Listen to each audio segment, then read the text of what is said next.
Ikaw po ba ang bagong empleyado rito? Tanong ni Sarah nang makapasok siya sa kanilang departamento. Opo, simpleng sagot ni Mia. Kung ganoon, dyan ang pwesto mo, sabi ni Sarah. Itinuturo ang isang mesa. Lumapit si Mia at inilagay ang mga gamit sa mesa. At nga pala, kung may mga tanong ka, itanong mo lang sa akin o sa ibang empleyado para mag-guide ka, sabi ni Sarah. Sige po, tugon ni Mia. Ano nga pala pangalan mo? Hindi ko kasi alam kung ano ang tatawag ko sa iyo eh. Nahihiyang tanong ni Sarah. Mia po, sagot ni Mia. Sarah, tugon ni Sarah. Inaabot ang kamay. Tinanggap ni Mia ang kamay ni Sarah. Magsimula na tayo sa trabaho natin, sabi ni Sarah. Ngumiti si Mia at nagsimulang magtrabaho. Mia, halika na! Punta na tayo sa kantin. Tanghali na kasi eh. Ayon ni Ella, kasamahan nila. Oo nga Mia, halika na. Nagugutom na ako, sabi ni Sarah, hawak ang tiyan. Sige po, aayusin ko lang tong gamit ko. Tapos, punta na tayo ng kantin, sabi ni Mia at inaayos ang gamit. Habang kumakain sa kantin, sumenyan si Sarah kina Ella at Mia. Nagtaka si Mia pero napansin ito ni Sarah at Ella. Ayun oh, si Cairo. Siya ang tinutukoy ni Sarah kanina, paliwanag ni Ella. Tinignan ni Mia ang lalaki. Grabe, ang gwapo niya, manghang sabi ni Mia. Siya ang heartthrob dito sa kumpanya. Halos lahat sa departamento namin, crush siya, dagdag ni Sarah. Pagkatapos kumain, bumalik sila sa departamento. Habang abala si Mia sa pagbabasa ng mga papers, dumating si Cairo. Excuse me, sino ba rito si Mia Flores? Tanong ni Cairo. Napatingin si Mia at napatulala. Mia, tinatanong ka ni Cairo. Bakit natulala ka dyan? Bulong ni Sarah. Ako po yun. Bakit po? Sagot ni Mia. Medyo kinakabahan. Ako si Cairo, IT personnel. Ma'am Mia, dala ko na po ang PC ninyo. Isa-set up ko na po rito sa table ninyo. Sige po, tugon ni Mia. Sige po ma'am. Excuse lang po, isa-set up ko muna ang PC ninyo. Sagot ni Cairo. Sarah, ang gwapo niya, lalo na sa malapitan. Kinikilig na bulong ni Mia kay Sarah. Oy Mia, kalma lang. Baka matunaw si Cairo sa sobrang init ang titik mo. Biro ni Sarah at tumawa ng bahagya. Kasi naman, bukod sa gwapo, ang ganda pa ng katawan niya, sabi ni Mia habang pinagmamastan si Cairo na abala sa pag-set up ng PC.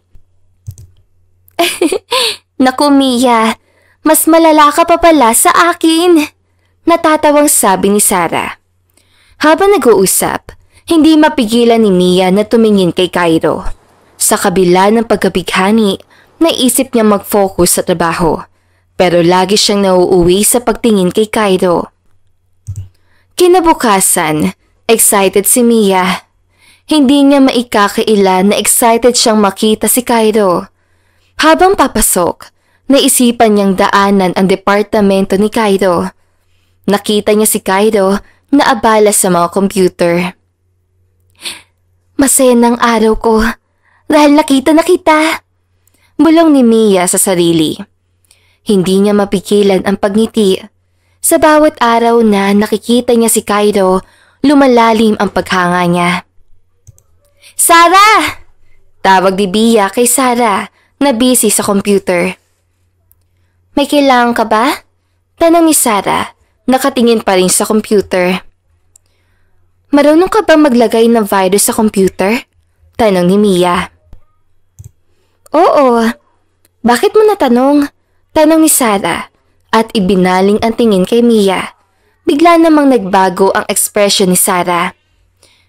Naku Mia, alam ko kung anong ibig sabihin ng tingin na yan. Huwag mo akong isasama dyan sa kalokohan mo, sabi ni Sarah. Sige na Sarah, suportahan mo naman ako sa love life ko, please. Hindi pwede.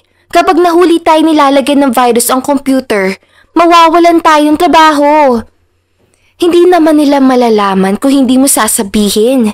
Hindi pa? Sabi ni Mia. Hay, sige na nga. Pero kapag nahuli tayo, malalagot ka sa akin. Huwag kang mag-alala. Hindi tayo mahuhuli. Tsaka, magaling ako magtago ng mga sikreto. Sabi ni Mia. Lumapit si Sarah sa desk ni Mia at nilagyan nila ng virus ang computer. Ilang oras din ang ginugugol nila. Ayan, tapos na, sabi ni Sarah. Thank you talaga, Sarah. Kaagad na tinawagan ni Mia si Cairo sa IT department. Yes, hello? Thank you for calling IT department.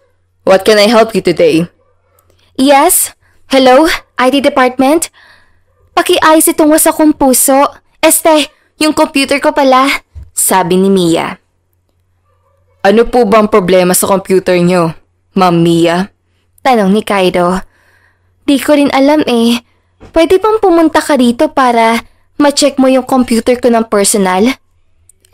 Sige po. Pupunta po ako dyan. Sabi ni Cairo, binabaan na ang tawag. Pangiti-ngiti naman si Mia. Sarah, pupunta daw si Cairo dito. Maganda na ba ako? Nakangiting tanong ni Mia habang tinitignan niya ang sarili sa salamin. Pinanganak kang maganda, kaya no need na ang make-up. Baka mamaya, magmukha kang clown, sabi ni Sarah. Sure ka? Oo nga, tugon ni Sarah. Hi, Ma'am Mia. Tawag ni Cairo. Napalingon naman si Mia kay Cairo na may ngiti sa lapi. I-check niyo na po yung computer ko.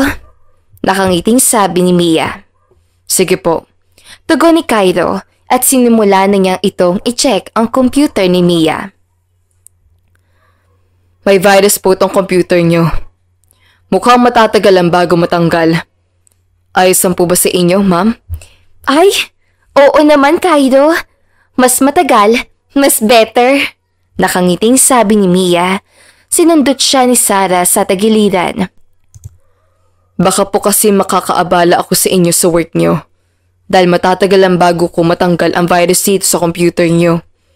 Ano ka ba? Hindi naman ikaw nakakaabala sa trabaho ko. Ang OA mo na, Mia, ah? Pabulong na sabi ni Sarah kay Mia. Ano ka ba, best, ha? Hayaan mo na ako. Minsan na nga lang makapag-aura kay Cairo. Pipigilan mo pa ako. Tsaka, malay mo, baka magustuhan niya ako, sabi ni Mia. Lakas ng confidence mo, ha? Nginitian lang niya si Sarah. Tanghali na nang maayos si Cairo ang computer. Kaya naman pumunta na sina Sarah, Ella at Mia sa kantin para makapagtanghalian. Isa nga po sinigang na isda, sabi ni Mia sa tindera. Ito na po, sagot ng tindera habang may hawak na mangkok na sinigang. Inilapag niya ito sa harapan ni Mia. Thank you po, Manang. Ito po ang bayad. Sabi ng isang lalaki, sabay kinuha ang isang mangkok na sinigang. Teka, Manang! Sa akin pong order na yun! Sigaw ni Mia. Kinuha na niya po eh. Sagot ng tindera. Pabili na lang po ako ulit, sabi ni Mia at napakuyom pa ang mga kamay nito. Kaso ma'am, huli na yun. Wala nang natira na sinigang na isda. Tugon ng tindera na lalong ikinainis si Mia sa lalaki. Hinanap ni Mia ang lalaking kumuha ng kanyang order. Sa hindi kalayuan, nakita niya ito. Habang papalapit, namumukhaan niya ito. Hanggang sa nakalapit na siya sa pwesto ng lalaki. Sabi ko na nga, Ikaw yan, Calix! Inis na sabi ni Mia. Ang mga kamay ay nakapatong sa balakang. Oh, Mia! Himala! Nagkita tayo muli! Sagot ni Calix na may ngiti sa labi. Himala nga! Bakit mo kinuha ang order ko? Eh ako ang naunang mag-order niyan. Inis na tanong ni Mia. Ang mga mata ay nag-aapoy sa galit. Oh, relax. Ako ang naunang bumayad dito. Kaya naman, sa akin ito. Sagot ni Calix na nakasandal sa upuan. Nakakainis ka talaga? Bakit ba dito ka pa sa kumpanyang ito nag-apply ng trabaho? Tanong ni Mia. Dahan-dahan ka sa pananalita mo. Mas mataas ang posisyon ko rito. Tsaka, nauna ako magtrabaho dito. Baka, sinusundan mo ko? Sabi ni Calix, ang boses ay may halong pangaasar. Itinaas pa niya ang kilay. At bakit naman kita susundan? Sigaw ni Mia. Baka type mo ko? Kaya sinusundan mo ko hanggang dito. Tsaka, himala, natanggap ka sa kumpanyan to. Ang tinatanggap lang dito ay mga valedictorian. Kagaya ko. Sabi ni Calix at ngumisip ito. Wow! Nahiya naman ako sa iyo. Pasensya na kung natanggap ako sa trabaho ko na hindi kagaya mo valedictorian. Sabi ni Mia at tinapunan niya ng matalim na tingin si Calix bago tumalikod at umalis. Napailing siya habang naglalakad palayo. Narinig niya pang tumawa si Calix. Hanggang ngayon, hindi pa rin nagbabago ang unggoy na yun. Bulong ni Mia sa kanyang sarili. Habang naglalakad siya patungo sa pwesto nila Sarah at Ella. Sino ba yung kausap mong lalaki kanina? Tanong kaagad ni Ella kay Mia na makaupo na siya sa harapan nila. Sino? Takang tanong ni Mia. Yung lalaking nandyan sa ika-anim na mesa, sagot ni Ella, sabay turo kay Calix na kumakain. Nakita ni Mia ang nakakaasar ng ngiti sa mukha ni Calix. Ah, si Unggoy. Tugon naman ni Mia na may halong inis. Unggoy? Takang tanong ni Sarah na tila naguguluhan. Calix ang pangalan niya. Binansagan ko lang siya si Unggoy. Saad naman ni Mia. Magkakilala ba kayong dalawa? Tanong ulit ni Ella. Kaklase ko siya nung college. Tugon naman ni Mia. Napatango si Ella bilang sagot. Matapos ang kanilang lunch break, bumalik na ang lahat sa kanilang mga trabaho. Mia! Saglit!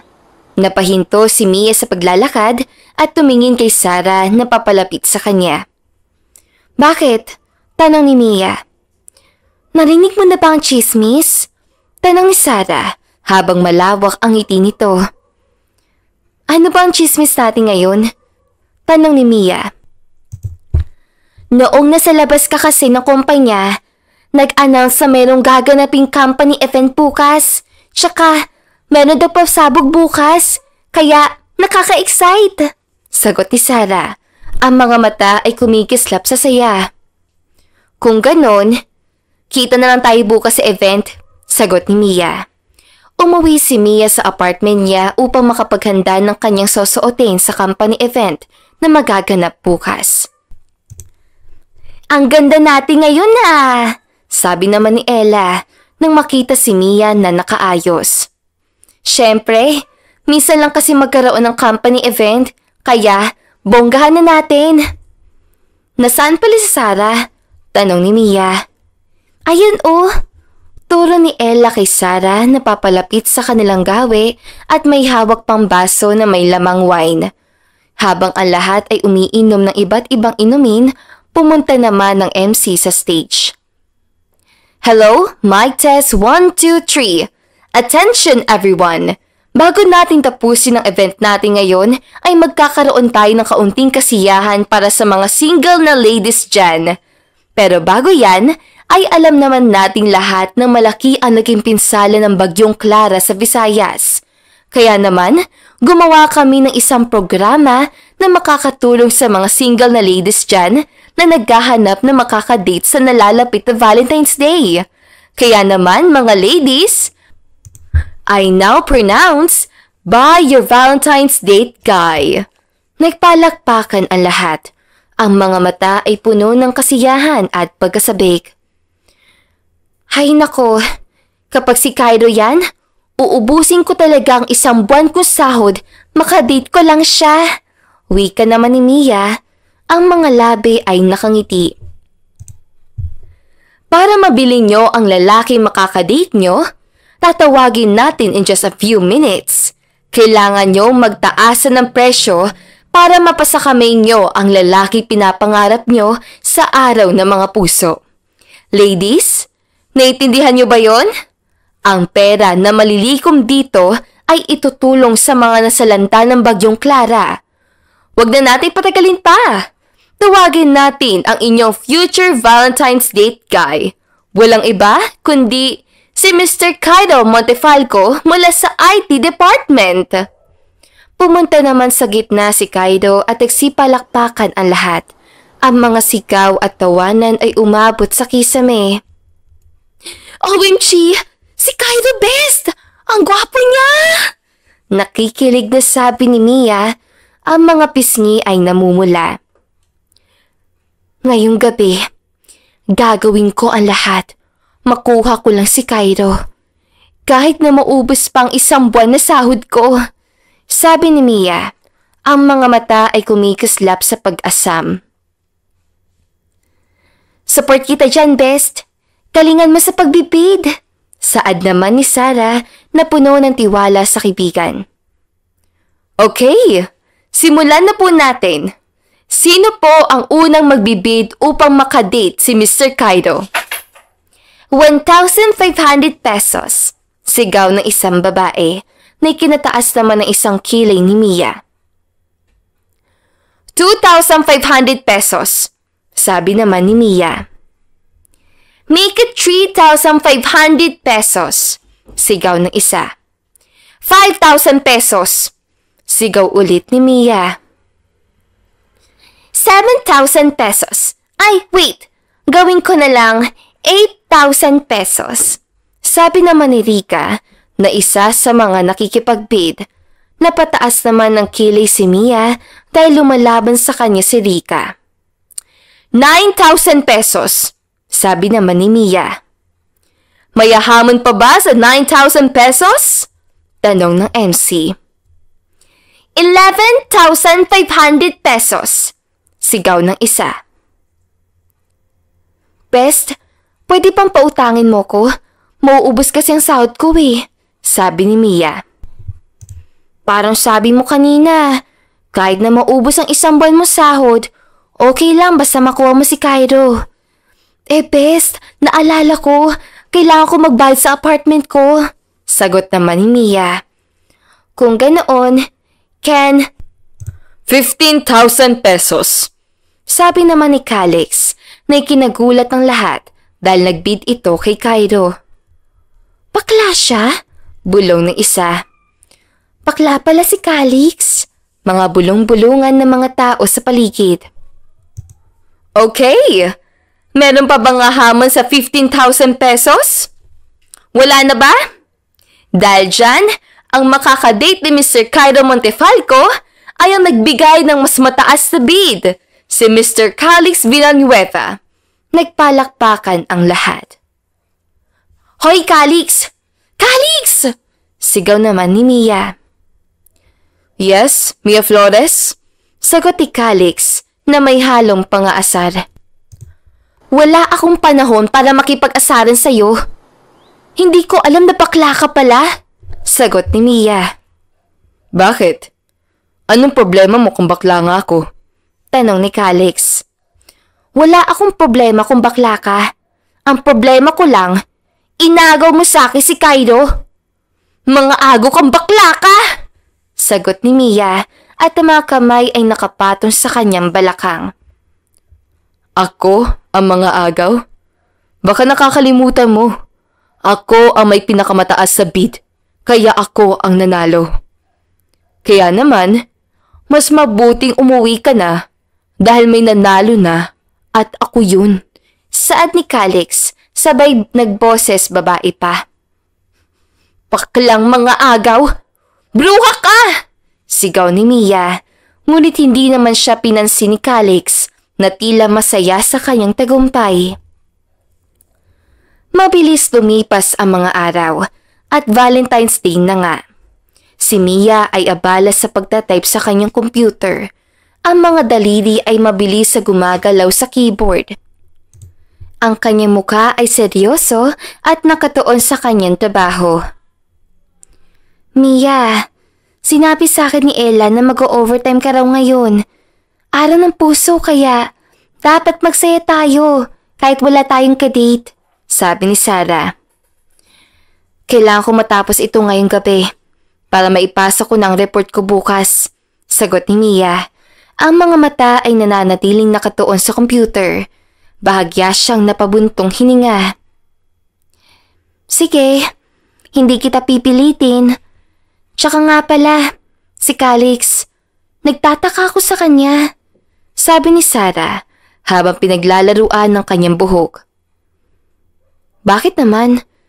Nag-aalalang tanong ni Mia. Ang mga kilay ay nakakunot. Huminto siya sa pagtatype. Kasi nga, pagkatapos ng bidding noong nakaraang linggo, kumalat sa buong building ang chismis sa bakla siya. Pero si Calix, parang wala lang sa kanya. Hindi naman talaga totoong bakla si Calix at gusto niya lang tumulong sa mga nasalanta ng bagyong Clara kaya nagbid siya? Sabi ni Sarah at ibinaling ang tingin kay Mia. Samantala si Mia naman ay nagibit-balikat lang ito. Oh, 5:00 na pala ng hapon, Mia. Sure ka bang hindi ka sasama sa amin? Tanong ni Sarah. Tumayo ito at inayos ang kanyang gamit. Tumango si Mia. Ang mga mata ay nakatuon pa rin sa computer. Okay, mukhang hindi na talaga kita mapipilit. Mauna na ako sa'yo, sabi ni Sarah. Ngumiti kay Mia at umalis na. Busy si Mia sa computer nang tumunog ang kanyang phone. Napangiti siya nang makita ang pangalan ni Cairo. Mabilis ang sinagot ang tawag. Hello, bati ni Cairo. Bakit ka napatawag? Tanong ni Mia. Nandito ako ngayon sa lobby at gusto sana kitang yayain na mag-date. Ha? Bakit ako? Takang tanong ni Mia. Ikaw kasi ang gusto kong makasama eh. Pumunta ka na dito sa lobby. Hihintayin kita. Sabi ni Cairo. Sige, pababa na ako. Nakangiting sabi ni Mia. Binaba ang tawag. Mabilis siyang inayos ang kanyang gamit at bumaba na. Nang makarating si Mia sa lobby, nakita niya si Cairo na nakangiti at may hawak na bulaklak. Namula ang pisngi ni Mia sa gulat at kilig. Sumakay siya sa kotse ni Cairo. Ang puso ay mabilis ang tibok. Mia, flowers and chocolate for you, sabi ni Cairo. Inabot ang mga ito kay Mia. Thank you, Cairo, nakangiting sabi ni Mia. Kinuha ang bulaklak at tsokolate. Bahagya siyang yumuko sa pagpapasalamat. Nagustuhan mo ba? Tanong ni Cairo. Oo naman, nakangiting sabi ni Mia. Anyway, bakit akong dinadate mo ngayon? Di ba si Calix ang date mo? Tanong ni Mia. Bakit? Ayaw mo? Pabalik na tanong ni Cairo. Siyempre gusto. Nagtataka lang ako kasi si Calix dapat ang date mo, sabi ni Mia. Kanina kasi, tumawag sa akin si Calix at sabi niya, hindi daw siya makakapunta kasi nagkasakit daw siya. Paliwanag ni Cairo. Ganon? Kaya sinabi niya sa akin na ikaw na lang ang i-date ko. Sayang daw kung hindi magagamit ang reservation dito sa restaurant na to. Sabi ni Cairo at ngumiti ng bahagya. Talaga? So, may kaunting kabutihan din pala si Calix. Tsaka, mas mabuti kung ikaw ang date ko ngayon kaysa kay Calix. Ang awkward naman kung siya ang date ko. Order na tayo para makakain na tayo, sabi ni Mia. Pagkatapos kumain, hinatid ni Cairo si Mia sa kanyang boarding house. Masayang natulog si Mia. Ang puso ay puno ng saya. Kinabukasan, habang papunta sa kanyang desk, nakasalubong niya si Sarah. Ang ngiti ni Mia ay halata pa rin. Mukhang masaya ka sabi ni Sarah. Hindi naman, nakangiting sabi ni Mia. Ngunit ang ngiti ay hindi maitatago. Talaga? Habang papunta ka sa desk mo, ang lawak ng ngiti mo Mabilis lumipas ang oras at lunch break na. Pumunta si Mia sa kantin. Nang siya na ang susunod sa pila, sumingit si Calix. Napabuntong hininga si Mia. Hay! Hoy Calix! Huwag ka sumingit sa pila! Inisasabi ni Mia, ang boses ay may diin. Nagugutom na kasi ako, tugon ni Calix. Wow ha? Bakit? Ikaw lang bang hindi nagugutom? Gutom na rin ako, pero hindi ako sumingit. Matuto kang pumila na maayos. Doon ka sa dulo pumila. Naiiritang sabi ni Mia. Pinag-cross pa nito ang kanyang mga braso. Gutom na nga yung tao. Susungitan mo pa, sabi ni Calix. Pumila ka kasi ng maayos, sabi ni Mia. Kinuha ni Mia ang order niya at pumunta kina Sarah at Ella. Nag-away na naman pa kayo ni Calix? Tanong ni Ella. Alam mo Ella, kapag sina Calix at Mia magkita, expect mo na talaga magkaaway sila, sabi ni Sarah at bahagya pa itong natawa. Bakit pa palagi kayo nag-aaway pag nakikita ninyong isa't isa? Tanong ni Sarah at tumingin kay Mia. Habi niya akong asarin. Misa nga, naiisip ko kung ano ang nagawa kong kasalanan para asarin niya ako palagi. Hindi kaya may gusto siya sa'yo? At dahil nahihiya siyang aminin na gusto ka niya, dinadaan na lang niya sa pangaasar, sabi ni Ella. Tinignan ni Ella at Sarah si Mia. Oh, bakit kaya natingin niyo sa akin? Takang tanong ni Mia. Hindi naman malayo na magkagusto si Calix sa best friend natin. Kasi hindi naman natin maikakaila na maganda naman talaga si Mia. Diba? Sabi ni Sarah at ngumiti ng bahagya. Tama, sang-ayon naman ni Ella. Tapos na ang lunch break natin, kaya balik trabaho na tayo. Seryosong sabi ni Mia at tumayo na ito at umalis sa doon. Habang naglalakad si Mia, ay hindi mawala sa isip niya ang sinabi ni Ella. Guys, may announcement, sabi ni Althea. Tungkol saan kayang announcement? Tanong ni Mia, bahagya siya sumandal sa upuan. Si Sarah naman ay nagibit balikat. Hello everyone! Magkakaroon po tayo ng company outing sa isang beach resort sa Palawan sa susunod na araw. Yun lang, maraming salamat. Naghiyawan ang lahat dahil sa company outing. Ang mga mukha ay puno na saya at excitement. 5:00 pala na umaga, gising na si Mia para maghanda ng mga dadalhin sa Palawan. Pagkatapos mag-ayos, pumunta siya sa terminal kung saan nandoon ang sasakyan nila papuntang Palawan. Pagkatapos ng 3 oras sa biyahe, nakarating na sila. Pagdating ni Mia sa tabing dagat, napahanga siya sa ganda ng tanawin. Ang puting buhangin, ang asul na dagat, at ang sariwang hangin ay nagbigay sa kanya ng pakiramdam ng kalayaan at katahimikan.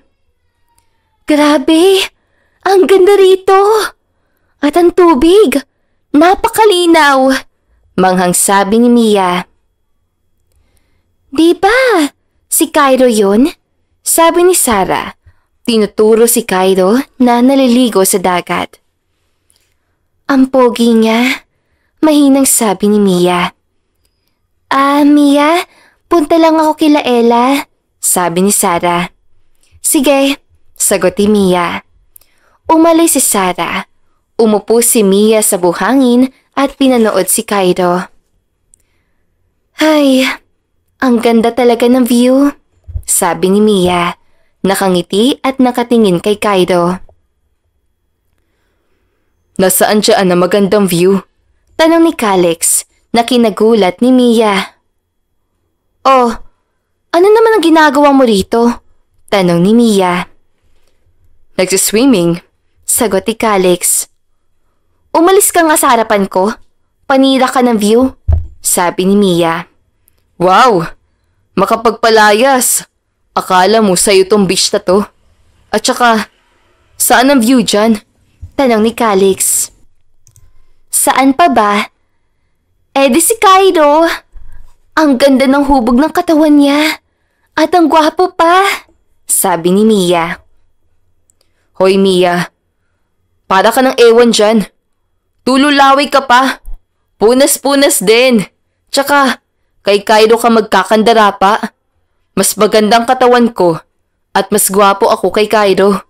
Sabi ni Calix at nag-flex pa ito ng muscle. Yak! Kadiri ka! Umalis ka nga sa harapan ko. Panira ka ng view, sabi ni Mia. Kunwari ka pa. Alam kong napupugian ka rin sa akin. Ayaw mo lang aminin, sabi ni Calix. Ikaw? Pogi? Kung ayaw mong umalis sa harapan ko, ako na lang ang aalis. Kahit kailan talaga, panira ka ng araw ko, sabi ni Mia at umalis na. Pero in fairness, pogi din naman si Calix. Maputi, singkit ang mata, matalino, at lalaking-lalaking dating. Ang kaso, lalaki din ang gusto niya. Pero, kung lalaki lang siya, may chance sabi ni Mia sa sarili. Pagsapit ng gabi, naghahanda ang iba para sa bonfire, at ang iba naman ay naghahanda ng merienda. Na magsimula ang bonfire, nagsiupuan na ang lahat. Hoy guys! Walang KG dito sa spin the battle ha! Banta ni Sarah. Sumang-ayon naman ang lahat. Okay, paiikutin ko na tong bote, sabi ni Sarah. Nang mapaikot ni Sarah ang bote, nag-aabang ang lahat. Oh Mia, sa'yo tumapat ang bote. Truth or dare? Tanong ni Sarah na nakangiti. Dare. Walang pag-aalinlang sabi ni Mia. Pumunta ka sa gitna at sumayaw ka na maybe this time. Nakangiting sabi ni Sarah. Tumayo si Mia at sumayaw na ikinatuwa ng lahat. Bumalik si Mia sa pesto niya at pinaikot ulit ang bote. Tumapat ang bote kay Kaido. Truth na yan! Sigaw ng iba. Sige, truth. Basta, wag lang mahirap na tanong, sabi ni Kaido. Bahagya naman na napangisi si Mia. Chance ko na to, para malaman ko sino ang crush ni Kaido. Komento ni Mia sa kanyang isipan. Siyempre, hindi kita hayaang mahirapan. Okay, Kaido? Ang tanong ng bayan. Sino ang crush mo sa department namin? Tanong ni Mia. Kailangan ko ba talaga sagutin yan? Tanong ni Kaido. Oo, sabi ni Mia. Mia? Sa tingin ko, ang crush ko ay ikaw, Mia. Sabi ni Kaido. Ano? Wait. Tama bang narinig ko? Crush mo ko? Totoo ba? Tanong ni Mia habang itinuturo ang sarili. Oo, Mia. I love you. Sabi ni Kaido. Nakatulala si Mia. Si Calix na nakaupo sa tabi ay tumayo at umalis. Mabilis lumipas ang gabi. Nag-iimpake na ang lahat dahil uuwi na sila. Kinabukasan, balik trabaho na ulit sila. Mia, lunch break na. Punta na tayo ng kantin, sabi ni Sarah. Tumango si Mia at inayos ang gamit niya. Kayo na ba ni Cairo? Nakangiting tanong ni Sarah. Napatigil si Mia sa pagkain. Hindi pa. Malungkot na sagot ni Mia. Bakit? Di ba nag-amin na sa'yo si Cairo na gusto ka niya? At gusto mo rin siya? Kaya, bakit hindi pa kayo? Tanong ni Sarah. Simula nang matapos ang bonfire, hindi na kami nag-usap, sabi ni Mia. Ganun ba? Siya nga pala. Napansin ko si Calix parang umiiwas sa'yo, sabi ni Sarah. Kaya nga nakakapagtaka. Tsaka, tuwing magkasalubong kami o magkasama kami, palagi niya ako inaasar. Pero kanina, hindi niya ako inasar. Iniwasan pa nga niya ako. Nagtatakang sabi ni Mia. Hindi kaya may feeling siya sa'yo? At dahil umami si Cairo na crush ka niya, kaya siya umiiwas sa'yo? Sabi ni Sarah. Malabong magkagusto sa akin si Calix, no? Sabi ni Mia. Kumain na lang tayo para mabusog tayo, sabi ni Sarah. Tumango naman si Mia. Pagkatapos ng lunch break, bumalik sila sa trabaho. 5:00 na ng hapon at uwian na. Mia, sabi ng isang boses. Napahinto si Mia sa hallway at lumingon. Nakita niya naman si Cairo na papalapit sa kanya. Bakit? Tanong ni Mia. pauwi ka na ba? Tanong ni Cairo. Tumango si Mia. Gusto ko kasing yayain ka mag-dinner sa restaurant dahil may sasabihin ako sa'yo. Okay lang ba na mag-dinner tayo sa labas? Tanong ni Cairo. Sige, nakangiting sabi ni Mia. Pagdating nila sa restaurant, kaagad silang naghanap ng table at nag-order. Cairo, may sasabihin sana ako sa'yo, sabi ni Mia. Meron din ako sasabihin sa'yo. Pero, ikaw na ang mauna, sabi ni Cairo. Cairo, naalala mo ba yung spin the battle noong bonfire sa company outing natin? Tanong ni Mia. Oo, sagot ni Cairo. Diba, umamin ka na may gusto ka sa akin? Alam mo naman, Cairo, na bago ka umamin, gusto na kita. Kaya siguro, it's time na magkaroon tayo ng relasyon, sabi ni Mia. Sorry Mia, pero hindi pwede maging tayo. Kasi, I'm gay. Mahinang sabi ni Cairo. Ano? Ay diba umamin ka na gusto mo ko? Nagbibiro ka ba? Gulat na tanong ni Mia. Sorry Mia, nasabi ko lang yun dahil wala akong pagpipilian. Napasubok na ako Ayoko namang malaman ng lahat na bakla ako. Ayoko may makaalam. Mia, sorry talaga kung nagawa ko magsinungaling sa'yo para lang pagtakpan ang pagkatao ko. Sorry talaga, sabi ni Cairo. Ay, love life ko na sana sabi ni Mia. Wala ka man ng love life. At least, nadagdagan ka naman ng kumare. And that's me. Basta promise mo na huwag mong ipagsasabi sa iba.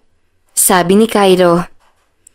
Promise, safe na safe ang sikreto mo sa akin, sabi ni Mia. Tsaka, pwede naman tayo maging friends. Talaga ba? Tanong ni Mia. Oo, tugon ni Cairo. Alam mo, nakakaloka ka, sabi ni Mia. Napangiti silang dalawa at itinuloy ang pagkain. Kinabukasan, balik trabaho si Mia. Habang busy si Mia sa pagtatype, Lumapit si Sarah. Bakit? Tanong ni Mia. Kasi, di ba inaya ka ni Kaido na mag-dinner kahapon? Ano? Kayo na ba? Tanong ni Sarah. Wala kaming relasyon, sabi ni Mia. Bakit? Tanong ni Sarah. Kasi, hindi kami meant to be, sabi ni Mia. Ay, ganun, sabi ni Sarah. Tumango si Mia at bumalik si Sarah sa pwesto niya. Parang nalilito ito. Mabilis lumipas ang oras. 5:00 na. Uwian na. Oh, Mia, bakit hindi ka pa nagliligpit ng gamit mo? Para makauwi ka na, tanong ni Sarah. Kailangan ko kasing tapusin ito ngayon eh, sabi ni Mia. Umaambon sa labas. Paniguradong uulan mamaya. Kaya bilisan mo dyan para hindi ka mahirapan maghanap ng masasakyan mo pa uwi, sabi ni Sarah. Huwag ka mag-alala. Tatapusin ko kaagad ito. Tsaka, ingat ka sa pag-uwi mo, sabi ni Mia. Sige, mauna na ako umuwi sa iyo ha, sabi ni Sarah. Tumango si Mia. Nang makalabas si Sarah, mag-isa na si Mia. Napatigil siya sa pagtatype at napatingin sa bintana. Umuulan na nga. Malakas ang ulan at hangin. Napabuntong hininga si Mia bago itinuloy ang ginagawa. Makalipas ang kalating oras, natapos na si Mia pero hindi pa rin tumitila ang ulan. Pagkatapos maglipit, lumabas na si Mia. Ay, Diyos ko. Bakit ngayon pa umulan ng malakas kung kailan pa uwi na ako? Sabi ni Mia sa sarili. May tumigil na kotse sa harapan niya. Dahan-dahang bumaba ang binata at nakita niya si Calix. Mia, tawag ni Calix. Bakit? Tanong ni Mia. Tara na, sakay ka na sa kotse ko. Sabay ka na sa akin, sabi ni Calix. Sasabay lang ako sa iyo kapag pumuti ang uwak, sabi ni Mia. Mia Flores, sakay na po. Nagagalit na yung mga nasa likod ng sasakyan, no?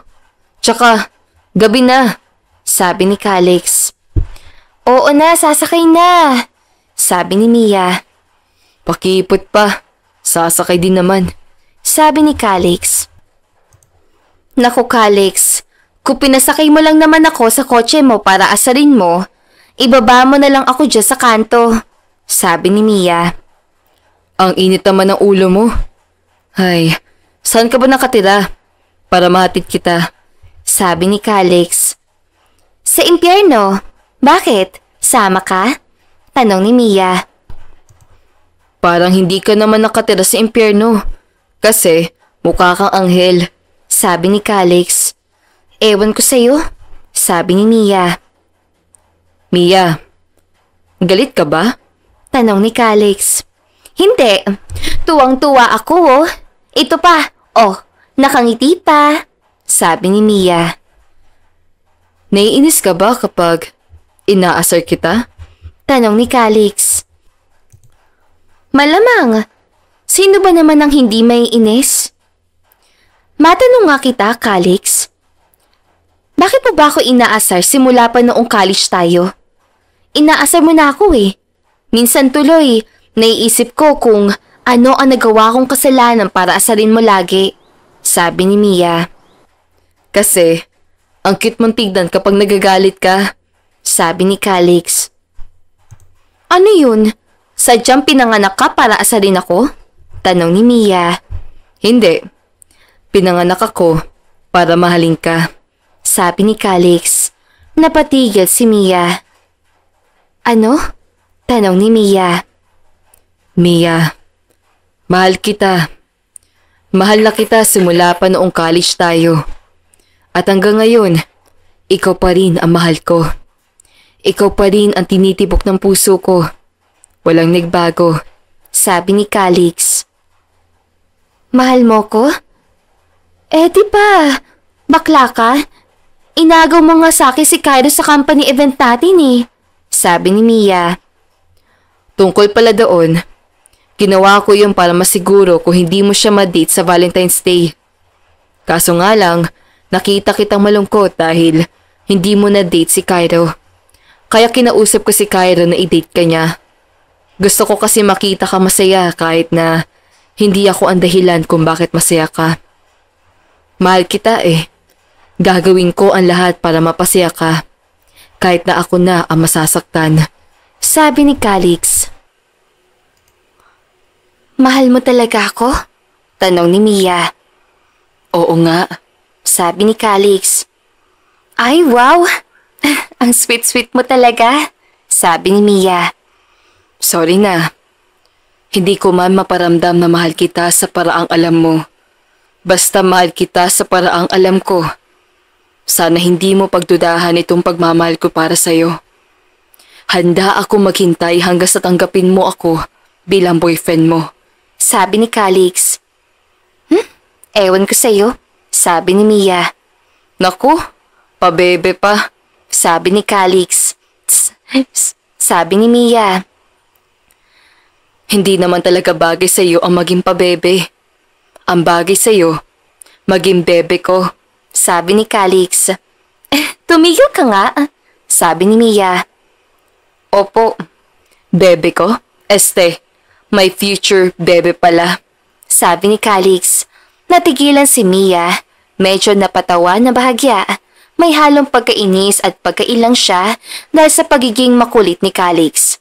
Makalipas ang ilang minuto, nakarating na sila sa boarding house si Mia. 5:00 pa lamang ng umaga ay gising na si Calix upang maghanda para sa kanyang trabaho. Pagkatapos siya mag-ayos ng sarili, pumunta na siya sa kusina upang kumain. Pagkatapos ay umalis na siya. Habang binabaybay niya ang daan papunta sa kumpanya, may nakita siyang isang maliit na tindahan ng mga bulaklak. Habang namimili si Calix ng bibilhing bulaklak, lumapit sa kanya ang isang ginang. Iho, bibili ka ba ng bulaklak? Tanong ng ginang. Opo, sagot ni Calix. Ang pagbibigyan mo ba ng bulaklak kay isang babae? Tumango si Calix. Iho, mukhang mahal mo talaga ang babae niyan, sabi ng ginang at ngumiti. Opo, mahal na mahal ko po siya. Sagot ni Calix na medyo namumula sa hiya. Aba, kung ganoon, bilhin mo na yung rosas na yan. Ang ganda-ganda ng kulay. At ang bango pa. Suwestisyo ng ginang. Sige po, bibilhin ko na po. Sabi ni Calix, kinuha niya ang rosas at binayanan ang ginang. Iho, sana magtagumpay ka sa pagligaw mo. Pagbati ng ginang. Salamat po. Sabi ni Calix. Lumabas na siya sa tindahan. Dala-dala ang rosas. Habang naglalakad siya papunta sa kumpanya, hindi niya maiwasang mapangiti. Sana magustuhan niya ang rosas ko. Bulong niya sa sarili. Pagkarating ni Calix sa kumpanya, kaagad siyang tumungo sa departamento ni Mia. Pagdating niya roon, wala pang tao.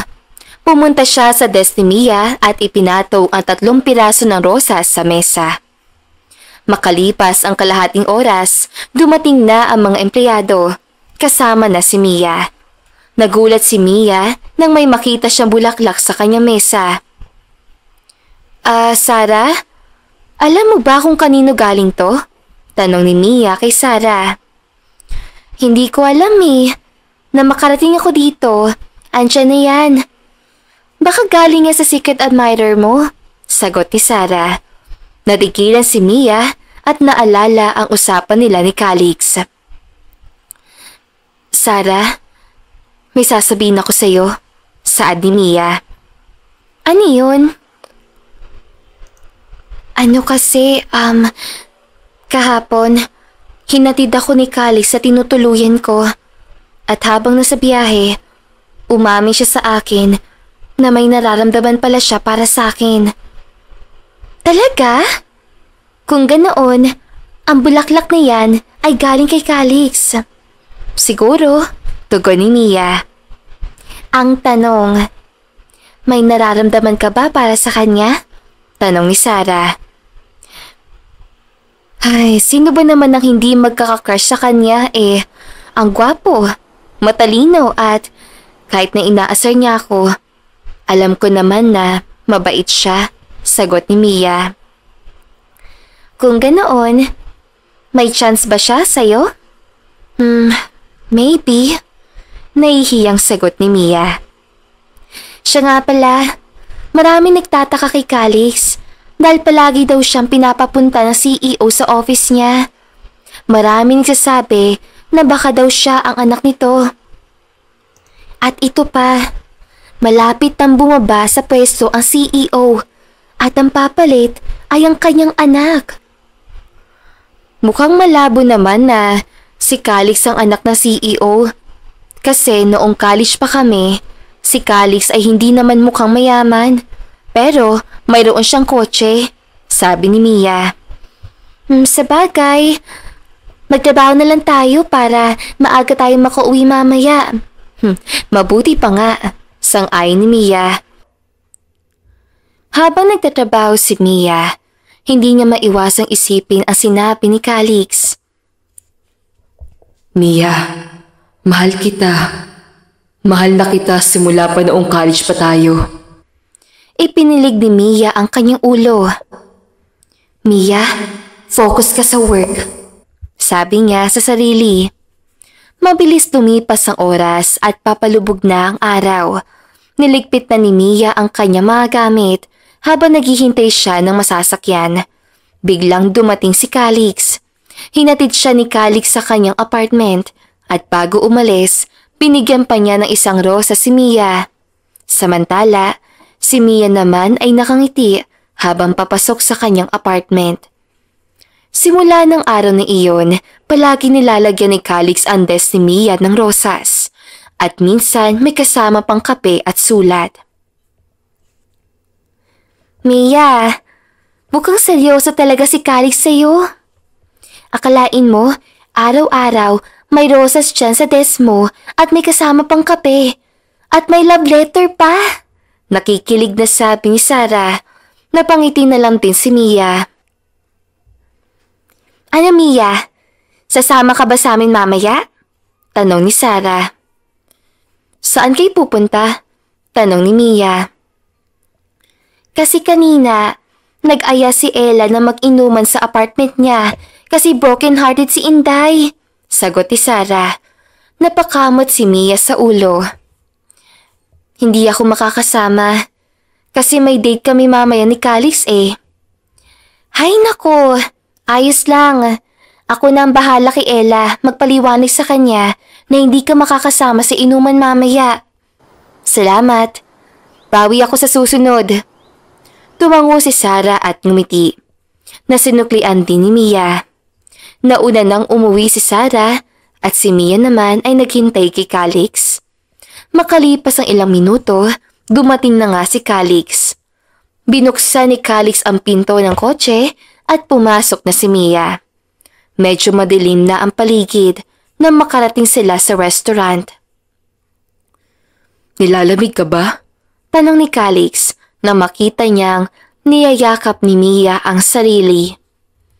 Medyo, sagot ni Mia. Hinubad ni Calix ang kanyang jacket at tumapik kay Mia upang isuot ito sa kanya. Suotin mo muna to, sabi ni Calix. Calix, hindi na kailangan, sabi ni Mia. Sige na Mia, para hindi ka nalamigin. Ay, sige na nga, sabi ni Mia. Tinulungan ni Calix si Mia na isuot ang jacket niya. Nang maisuot na niya ito, napansin ni Mia ang mabango nitong amoy. Sa mga sumunod na araw, unti-unti nang nahuhulog si Mia kay Calix. Napansin niya ang pagiging maalalahanin nito at pagiging sweet at ang pagiging gentleman. Hindi na rin siya naiinis sa mga pangaasar nito, sa halip ay natutuwa na siya. Nang sumapit ang alas 5 ng hapon, inayos na ni Mia ang kanyang gamit upang makauwi na. Mia, magda-date pa kayo ngayon ni Calix? Nakangiting tanong ni Sarah. Oo, sagot ni Mia. Napapansin ko, parang madalas na kayong mag-date. Kayo na ba? Hindi pa kami. Pero Sarah, bala ko sanang sagutin si Calix kasi tuwing kasama ko siya, ang saya-saya ko. Nawawala yung mga iniisip kong problema. Basta ang alam ko, kapag kasama ko siya, masaya ako. Talaga? Kung ganoon, sagutin mo na siya mamaya sa inyong date. Sa wakas, magkakaroon na rin ng boyfriend ang best friend ko. Masayang sabi ni Sarah. Pagkatapos ng usapan nila Mia at Sarah, umuwi na si Mia sa kanilang apartment. Pagkarating ni Mia sa kanyang apartment, naghanda na siya ng kanyang susuotin. Na makapili na siya, naglagay din siya ng kaunting light makeup sa kanyang muka. Tinignan ni Mia ang reflection niya sa salamin. Okay na ba to? Tanong niya sa sarili. Napabuntong hininga siya. Sana magustuhan niyang suot ko, bulong niya. Biglang tumunog ang kanyang cellphone. Kinuha niya ito at nakita ang mensahe mula kay Calix na nasa labas na ng kanyang apartment. Tumayo si Mia at lumabas ng kanyang apartment. Paglabas niya, nakita niya si Calix na nakasandal sa kanyang kotse. Ang gwapo niya, bulong ni Mia sa sarili. Mia, good evening. Bati ni Calix na nakangiti. Good evening, sagot ni Mia na medyo nahihiya. Ang ganda mo, sabi ni Calix. Salamat, tugon ni Mia na may ngiti abot hanggang tenga. Tara na? Tanong ni Calix. Sige, sagot ni Mia na hindi maikubli ang saya sa kanyang boses. Lumapit si Calix kay Mia at hinawakan ang kamay nito. Sabay silang naglakad papunta sa kotse. Habang naglalakad, hindi maiwasang mapangiti ni Mia. Nang makarating sila sa kotse, pinagbuksan siya ni Calix ang pinto. Salamat, sabi ni Mia. Walang anuman, sagot ni Calix na may ngiti. Nang makarating sila sa isang restaurant, bumaba na si Mia sa kotse. Wow! Ang ganda ng restaurant na to! Sabi ni Mia na namamangha. Gusto mo ba rito? Tanong ni Calix. Oo, sagot ni Mia. Napangiti si Calix at inaya na niya si Mia na pumasok sa loob. Kaagad silang nag-order ng pagkain. Mia, pagkatapos natin kumain dito, okay lang ba na pumunta tayo sa park? Tambay lang tayo doon, kahit saglit. Pwede ba sa'yo? Tumango na lamang si Mia dahil puno ng pagkain ang bibig niya. Pagkatapos silang kumain, kaagad na nagbayad si Calix. Nagpasya silang lakarin na lamang ang daan papuntang park dahil malapit lang ito. Calix, may sasabihin pala ako sa'yo. Napahinto si Calix sa paglalakad at humarap kay Mia. Anong sasabihin mo? Ano kasi? Calix, napatigal si Mia sa pagsasalita nang bigla siyang hilahin ni Calix dahilan upang maglapit ang kanilang mga katawan. Gulat na gulat si Mia. Okay ka lang ba? Nag-aalalang tanong ni Calix. Nanatiling tahimik si Mia at nakatingin lamang sa mga mata ni Calix. Napaatras si Calix na mapagtanto niyang sobrang lapit na nila sa isa't isa. Sorry. Hinila kita palapit sa akin kasi may dumaang kotse na mabilis ang takbo. Paliwanag ni Calix. Talaga ba? Baka nagchachancing ka na sa akin, ha? Sabi ni Mia habang may nakakalokong ngiti. Hindi kaya? Pagtanggi ni Calix.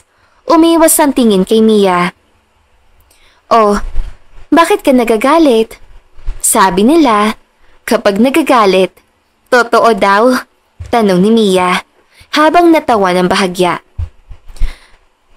Ano pala yung sasabihin mo sa akin? Mamaya ko nalang sasabihin. Sagot ni Mia. Sige, ikaw bahala. Punta na tayo doon sa park.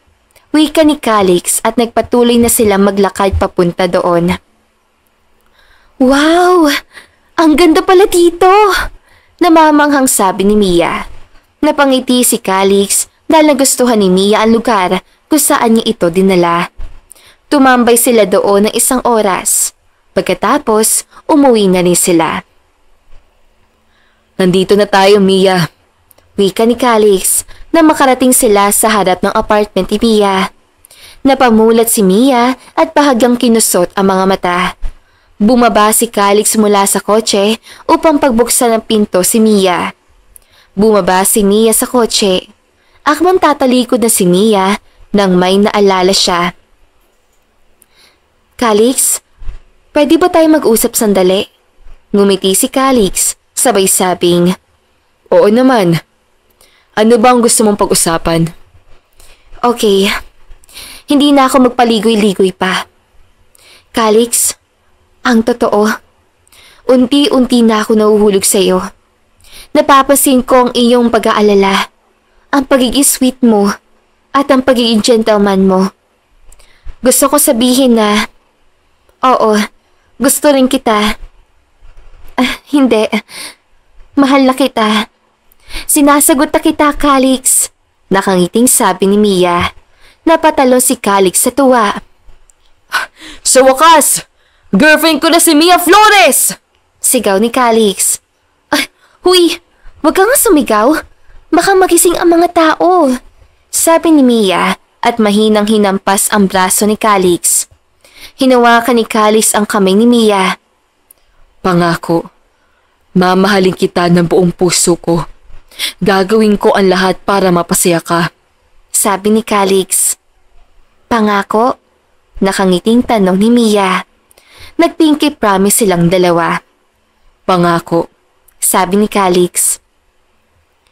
O siya, umuwi ka na. Malalim na kasi ang gabi. Tumango si Calix. Bago siya umalis, niyakap pa niya si Mia na mahigpit. Nang mawala na sa paningin ni Mia ang kotse ni Calix, tsaka pa lang siya pumasok sa apartment niya.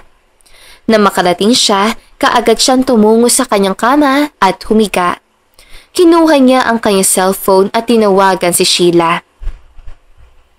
Hello? Pugad ni Sheila nang masagot ang tawag. Lasing na rin ang boses ito. Narinig din ni Mia ang nagkakantahan sa background. Nagiinuman pa rin kayo? Tanong ni Mia at napaupo sa kanyang kama. Oo ayaw ni Ella pauwiin kami. Kaya ito, lasing na ako. Mukhang hindi yata ako makakapasok bukas, sabi ni Sheila. Linggo bukas. Wala tayong work kasi day off natin. Hay, lasing ka na talaga, sagot ni Mia. Ay, oo nga pala. Linggo bukas. Siya nga pala. Sinagot mo na si Calix, no? Oo, nakikiliting sagot ni Mia. Talaga? Oo, muli niya sagot. Nga pala, ibababa ko na tong tawag Nasusuka kasi ako. Wika ni Sarah at pinatay agad ang tawag. Natulog si Mia na may ngiti sa kanyang lapi. Kinaumagahan, nagising si Mia nang tumunog ang kanyang cellphone. Na makita ang pangalan ni Calix sa screen, kaagad niya sinagot ang tawag. Good morning, baby ko. Pugad ni Calix. Good morning din sa'yo. Nakangiting sagot ni Mia. Bakit ka napatawag? Ang aga pa tanong ni Mia. Kasi, susunduin kita dyan sa apartment mo. May pupuntahan tayo. Saan tayo pupunta? Tanong ni Mia, puno ng kuryosidad. Secret? In 15 minutes, nandyan na ako. Sabi ni Calix at pinatay agad ang tawag. Bumangon si Mia sa kanyang kama at tumungo sa banyo upang maligo. Makalipas ang 15 minutes, dumating na nga si Calix. Kaya naman lumabas na si Mia at pinuntahan si Calix na naghihintay sa kanya. Saan tayo pupunta? Tanong ni Mia. Kahit saan. Basta ang mahalaga, kasama kita. Sagot ni Calix na puno na saya. Pinagbuksan ni Calix si Mia ng pinto at pumasok na siya dito. Pagdating nila sa mall, maraming tao dahil linggo. Napahinto si Calix sa paglalakad kaya napalingon si Mia. Ano kaya kung bumili tayo ng damit po para sa'yo? Suwestisyo ni Calix. Bakit? Tanong ni Mia. Wala lang. Gusto ko lang bilhan ka ng damit. Bawal ba? Hindi naman, sagot ni Mia. Yun naman pala eh. Halika na, punta na tayo doon sa tindahan ng mga damit. Kinuha ni Calix ang kanang kami ni Mia at pumunta na sila sa isang tindahan ng damit. Pagdating nila roon, kaagad na pumili si Calix ng damit para kay Mia. Si Mia naman ay nakangiti habang pinagmamasdan si Calix na pumipili ng damit na bagay sa kanya. Ito, alam kong bagay sa iyo yung damit na to. Sabi ni Calix habang ipinapakita niya ang napili niyang damit. Wow! Ang galing mong pumili ng damit para sa babae ah! Puri ni Mia.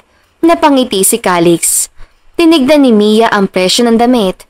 Nawala ang ngiti niya nang makita ang presyo. Ang mahal nito. 8,500?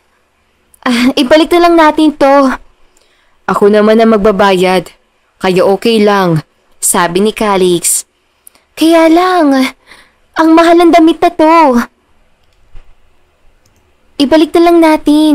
Sayang naman ang 8,500 kung gagastusin lang yun sa isang piraso ng damit. Giit ni Mia. Ayos lang. Ako naman ang magbabayad eh. Ulit ni Calix. Hindi. Matigas na sabi ni Mia. Kinuha niya ang damit na hawak ni Calix at ibinalik ito kung saan niya ito kinuha. Ay, sayang. Ang ganda pa naman nun. Naglakad sila patungo sa isang seksyon ng butik. Napansin ni Mia ang isang magandang damit na talagang nagustuhan niya. Ang ganda naman ito! Nakangiting sabi ni Mia, pero napawi ang ngiti at napalitan ng lungkot na makita niya ang presyo. Kaso, masyado na mahal to. Hinawakan ni Calix ang kamay ni Mia. Sandali lang, Mia. May kailangan lang ako puntahan. Babalik ako agad. Tumango si Mia. Pumunta si Calix sa opisina ng manager ng butik. Good morning. Bati ni Calix sa manager. Tumayo ang manager at inaya si Calix sa umupo. Bakit po kayo nandito, sir? Ano po ang maitutulong ko? Tanong na manager. Gusto ko sana magkaroon ng sale sa butik na ito para sa lahat ng mga customer. Pero, lalo na para sa girlfriend ko. Paliwanag ni Calix. Naguluhan ang manager. Sale? Ngayon na mismo? Tumango si Calix. Oo, ngayon na mismo. Paano po kapag nalaman ng mami nyo? Nag-aalalang tanong ng manager. Don't worry, ako na ang bahala kay mami. Sagot ni Calix. Sige po, sabi ng manager. Kaagad na nag-utos ang manager sa kanyang mga staff na magkaroon ng sale. Bumalik si Calix kay Mia na naghihintay sa kanya. Mia, halika na. May sale pala dito. Nakangiting sabi ni Calix. Sale? Ngayon na? Gulat na tanong ni Mia. Oo, kaya pumasok na tayo para makapili ka na ng mga damit na gusto mong bilhin. Baka mamaya, maraming tao nang pumunta dito. Sabi ni Calix habang hinahawakan ang kamay ni Mia. Napangiti si Mia at hindi niya maiwasang kiligin. Sumagi sa isip niya na napakaswerte niya dahil may boyfriend siyang tulad ni Calix. Pagkatapos ng trabaho ni Calix sa kumpanya, kaagad siyang pumunta sa bahay ng kanyang mga magulang dahil pinapunta siya. Pagpasok ni Calix sa kanilang bahay, nakita niya ang kanyang ina na magkasalubong ang mga kilay. Ang kanyang ama naman ay nakaupo sa sofa at umiinom ng kape. Mom, bakit niyo ako pinapunta dito? Tanong ni Calix na makaupo siya sa tabi ng kanyang ama. Calix, ano ba ang ginagawa mo sa mall? Bakit may sale na naganap kahapon? Galit na tanong ng mami ni Calix sa si Belle. Napayuko si Calix at hindi sumagot. Calix, sagutin mo ang tanong ko sa'yo. Utos si Belle. Tumingala si Calix at tinignan ng kanyang ina na ngayon ay nasa harap na niya.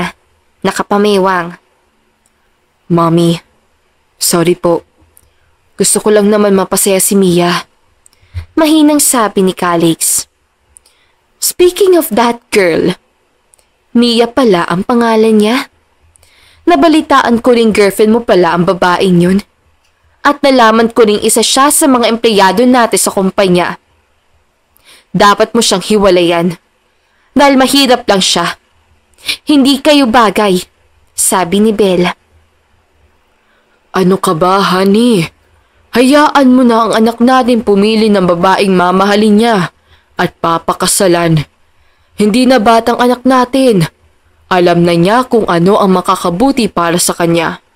Suportahan na lang natin siya. Sabi naman ni Leo, ang daddy ni Calix, at mahinang tinapik ang balikat ni Calix. Hindi ako makakapayag. Dapat ang papakasalan ni Calix ay pareho ng estado natin. Lalo na at malapit na siya maging CEO sa kumpanya natin. Paano na lang kung malaman ng iba na ang girlfriend ni Calix ay mula sa mahirap na pamilya? Giit ni Belle. Mom, please, tama na. Mahal ko si Mia, sabi ni Calix. Humugot ng malalim na hininga si Belle. Ay, I'm so disappointed in you, Calix, sabi nito at umalis sa sala. Napabuntong hininga si Calix. Anak, kilala ko yung mami mo. Ganyan siya dahil hindi niya palubos na nakikilala ang girlfriend mo. Huwag kang mag-alala. Kung mapatunayan ng mami mo na totoong mahal ka talaga ng girlfriend mo, sigurado ako na hindi na kayo hahadlangan sa pagmamahalan ninyo. Pag-aalo ni Leo, tumango si Calix at ngumiti ng pilit.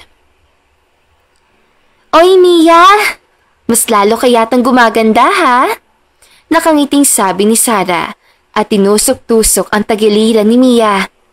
Tama na, sabi ni Mia, kaya tumigil na si Sarah.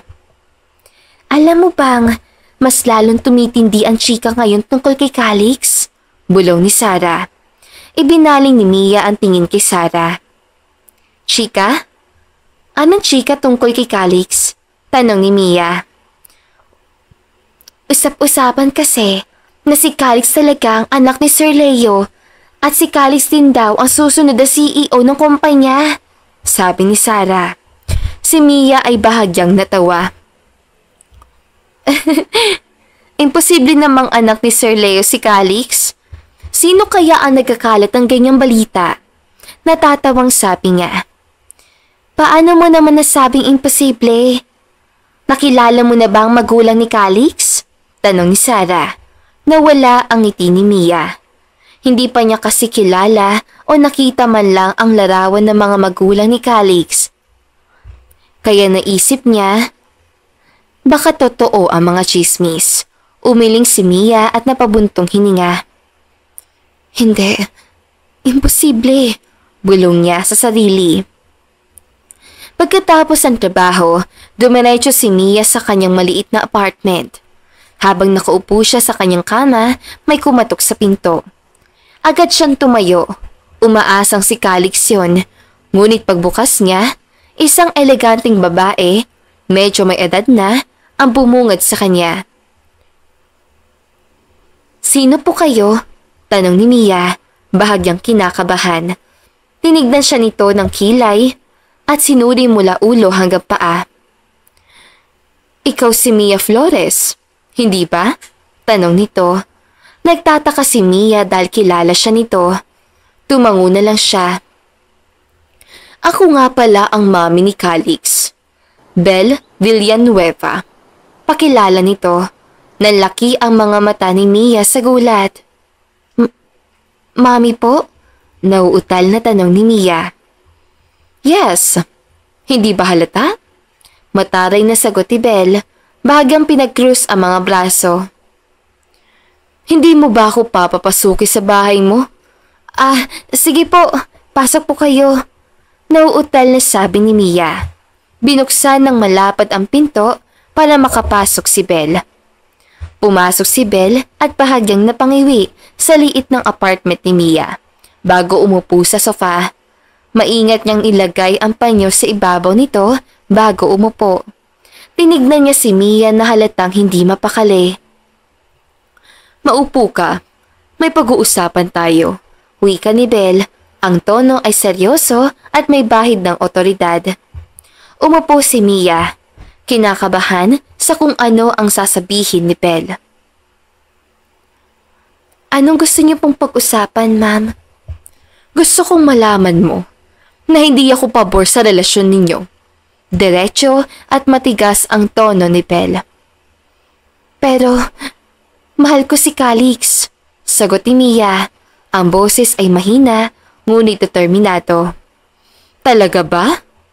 O baka nagpapanggap ka lang na mahal mong anak ko dahil gusto mong makakuha ng pera sa kanya. Lalo na at malapit na siya maging CEO.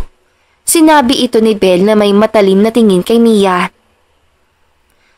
CEO? Takang tanong ni Mia na ikinataas ang kilay ni Belle. Magre-resign ang asawa ko sa kumpanya sa Monday. At ang papalit bilang CEO ay ang anak kong si Calix. Kaya naman, hiwalayan mo ang anak ko at bibigyan kita ng 5 milyong piso. Alok ni Belle, tila walang pakialam sa damdamin ni Mia.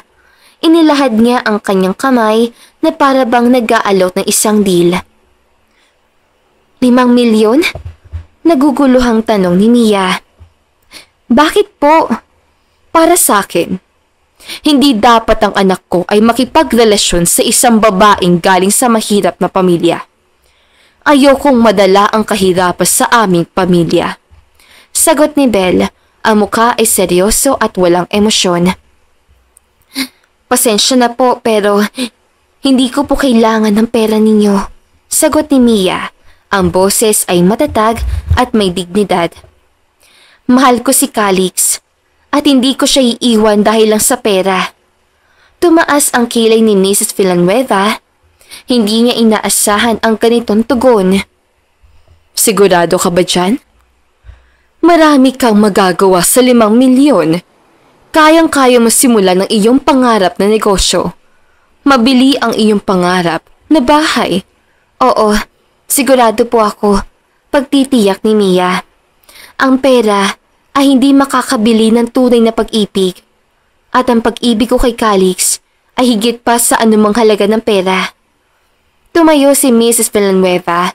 Ang muka ay bahagyang nagulat, ngunit may paghanga. Napakaganda ng inyong prinsipyo, Mia. Ngunit sana ay maunawaan mo na ginagawa ko lang ito para sa ikabubuti ng aking anak. Pagkatapos ay umalis na si Belle. Si Mia naman ay pilit na pinoproseso ang mga nangyari. Kung ganon, totoo pala ang chismis na kumalat sa kumpanya na si Calix ay anak ni Sir Leo at siya ang susunod na CEO ng kumpanya. Bulong niya sa sarili, napabuntong hininga. Samantala, habang papalapit si Calix sa apartment ni Mia, nakita niya ang kotse ng kanyang ina na kakaalis lang.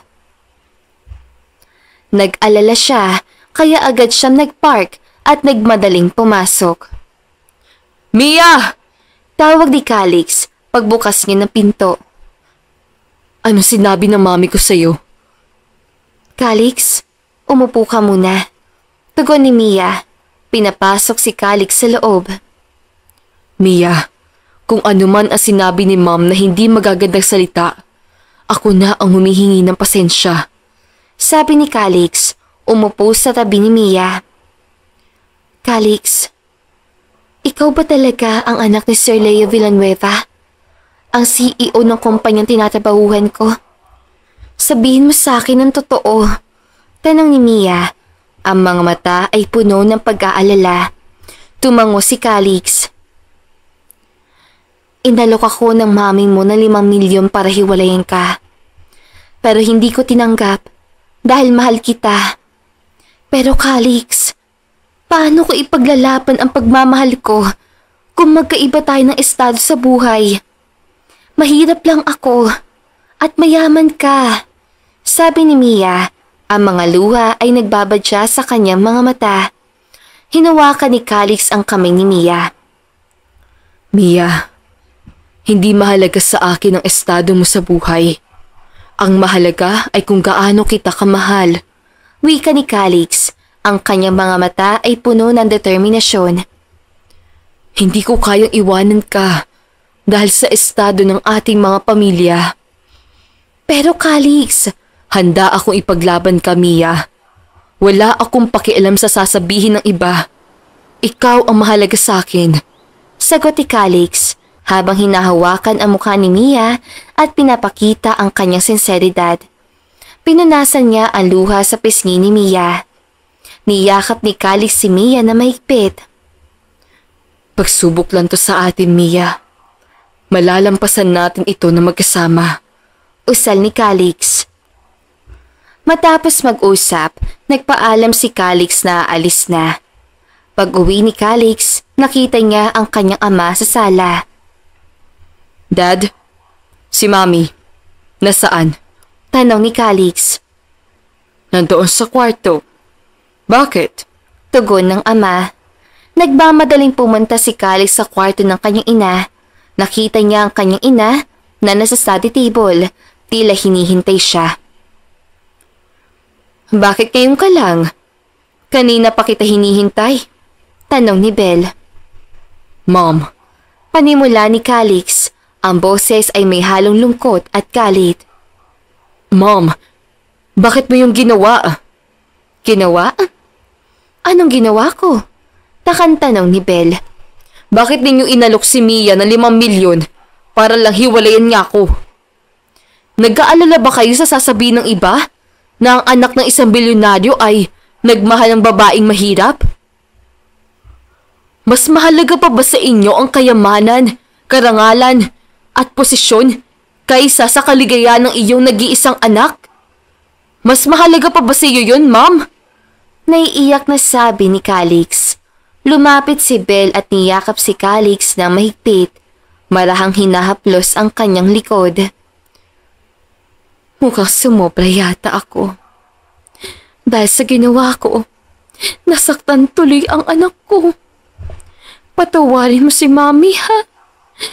Hindi ko napansin na naging marahas sa pala ako. Hindi ko napansin na nasasaktan ko na palang anak ko emotionally. Calix, anak, makinig ka sa akin. Sabi ni Belle, humiwalay sa yakap at tumingin ng diretso sa mga mata ni Calix. Ginawa ko yun para itest si Mia kung tatanggapin niya ang pera niya alok sa kanya. Gusto ko kasing malaman kung mahal ka niya ng hindi dahil sa pera, sa posisyon mo sa kumpanya. Gusto ko lang masiguro na nasa tamang tao ang aking anak. Kanina, nagulat ako sa naging tugon sa akin, Mia. Hindi ko inaasahan yun. Pinahanga niya ako. Pinatunayan niya na hindi ka niya minahal dahil sa pera.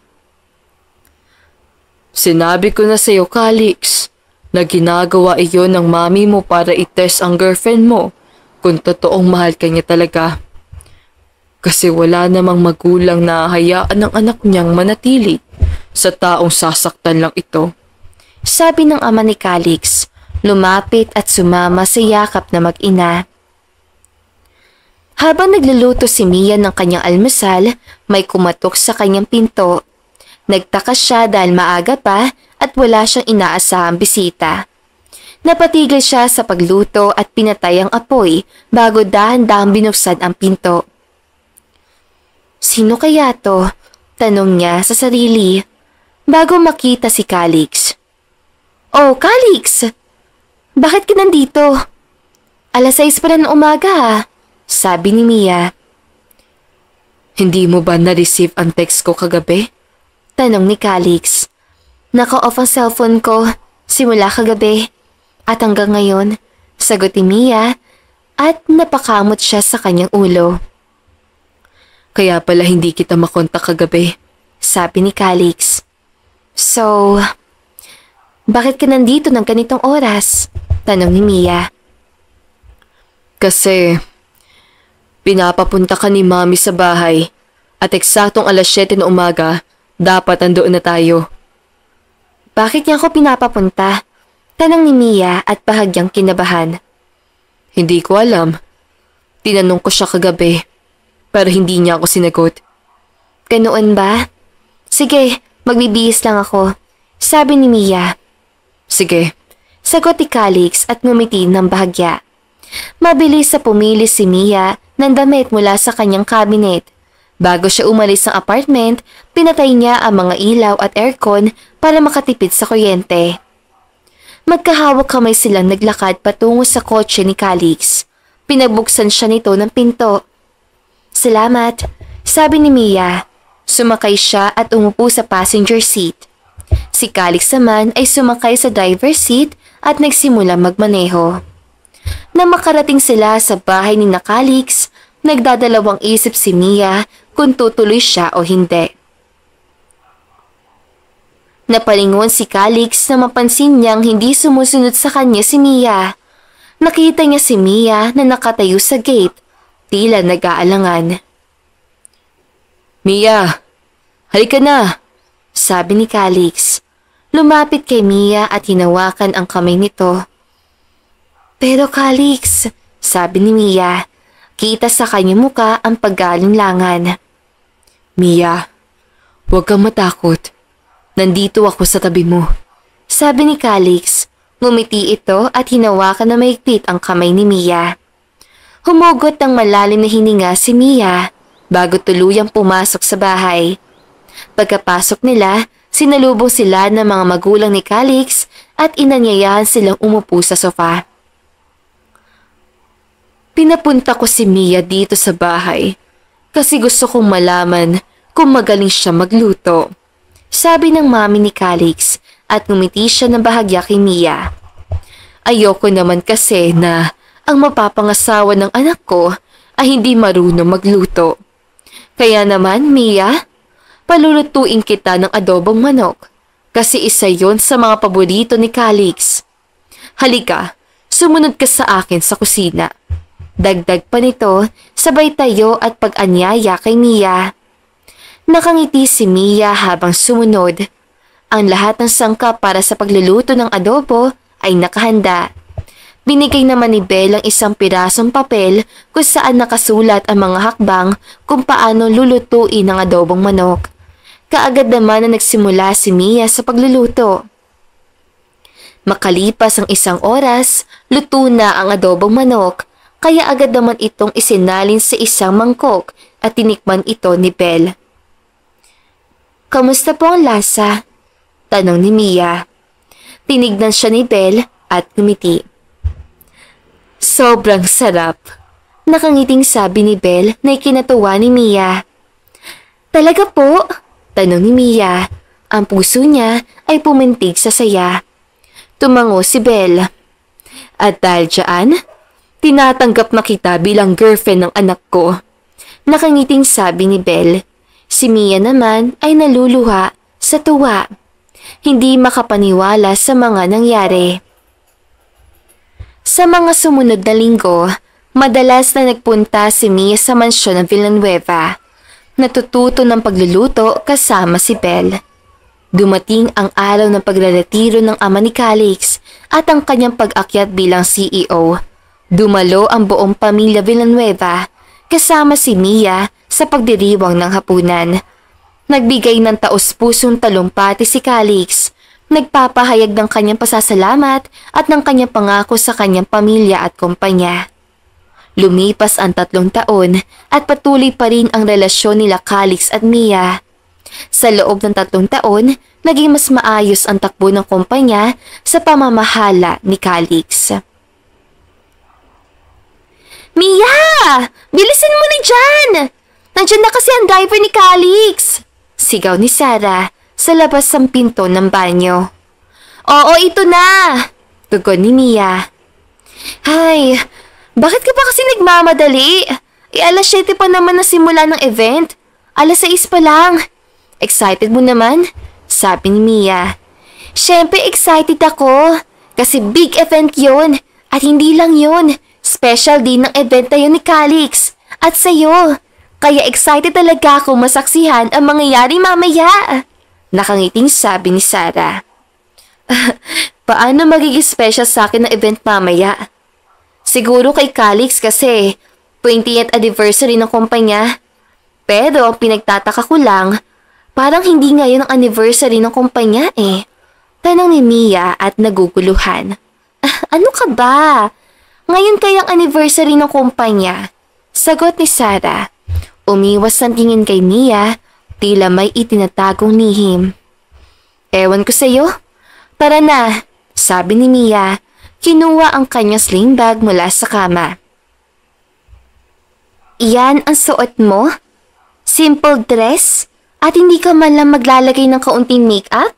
Tanong ni Sarah. Oo, bakit? Hindi pwedeng ganyan na suot mo. Dapat maganda ka. Magpalit ka ng damit. Saad ni Sarah na nagtungo sa lagayan ng damit ni Mia.